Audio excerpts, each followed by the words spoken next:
had given the airlines 18 months to comply. Within a year, Lee Campbell and 8 others would die in an avoidable accident. So why weren't the airlines forced to fix the problem sooner? If these airplanes, these large commercial airplanes, are grounded, it's an economic disaster. So what they do is they lobby in the regulatory agency in the United States, it's the FAA, to allow them to do the fixes over time when the airplanes are in for normal maintenance.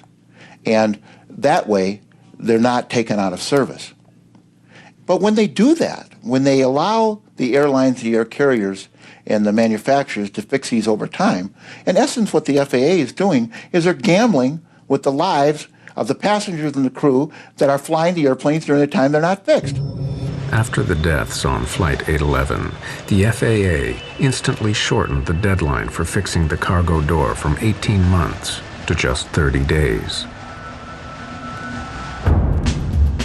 The pressure of the Campbell's campaign eventually began to pay off. The vital piece of evidence that could prove them right, the cargo door, still lay 2 miles down in the Pacific Ocean. But as articles appeared in the American press, the NTSB commissioned the U.S. Navy to search for it. 100 miles south of Honolulu, a deep submersible began to trawl the seabed.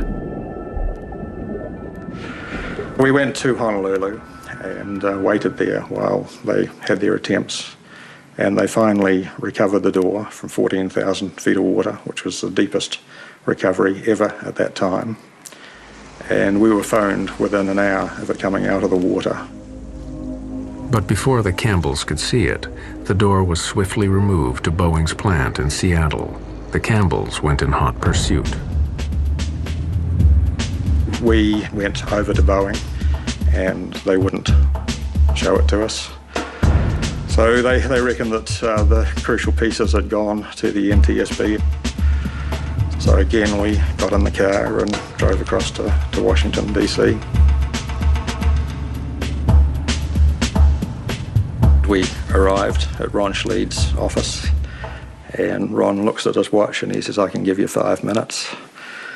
So about 3 hours later, we had the pieces that they recovered in our hand, and they acknowledged that we're definitely correct. It was an electrical malfunction.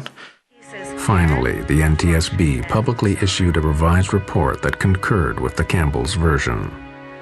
There was an inadvertent failure of either the switch or the wiring that caused an uncommanded opening of the door. It's nice that other people know that you're right and had been all along, and that the support that they had given you was vindicated. The Campbells spent thousands of dollars of their own money on their campaign. They were never interested in a financial settlement for Lee's death, but they did persuade United and Boeing to set up a university scholarship in his name.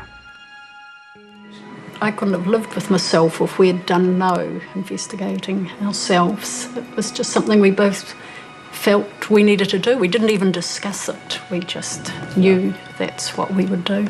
Yeah.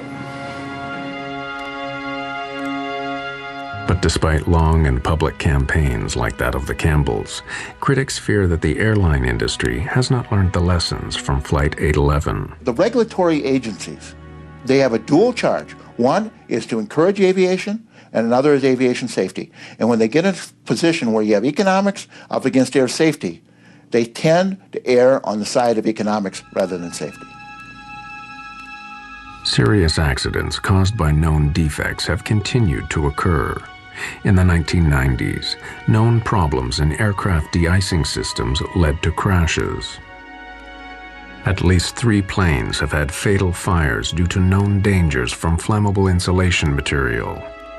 In 1998, a fully laden 747 blew itself up over the Atlantic when known faults in the old wiring ignited known hazards in the fuel tanks. Inevitably, experts are skeptical about the industry's record of balancing profit against prevention. And what the industry says, to go in and replace this wiring would ground all these airplanes, would be astronomically expensive. You know, one airplane every 10 years, one airplane every 5 years, 200-300 people, cost of doing business. Cost of doing business. And that's a great economic analysis, and unless your mother or your child is on board one of these airplanes that happens to pay the price for their economic satisfaction.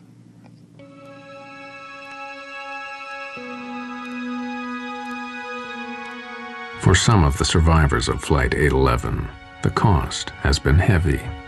Each crew member handled it differently. I know there are still 2 crew members that have never set foot on an aircraft again. It was very difficult for me. I was diagnosed with severe post-traumatic stress disorder. You can't reason, you can't think. Making the slightest decision is very difficult. You're just at a total loss. So it was very difficult to cope with.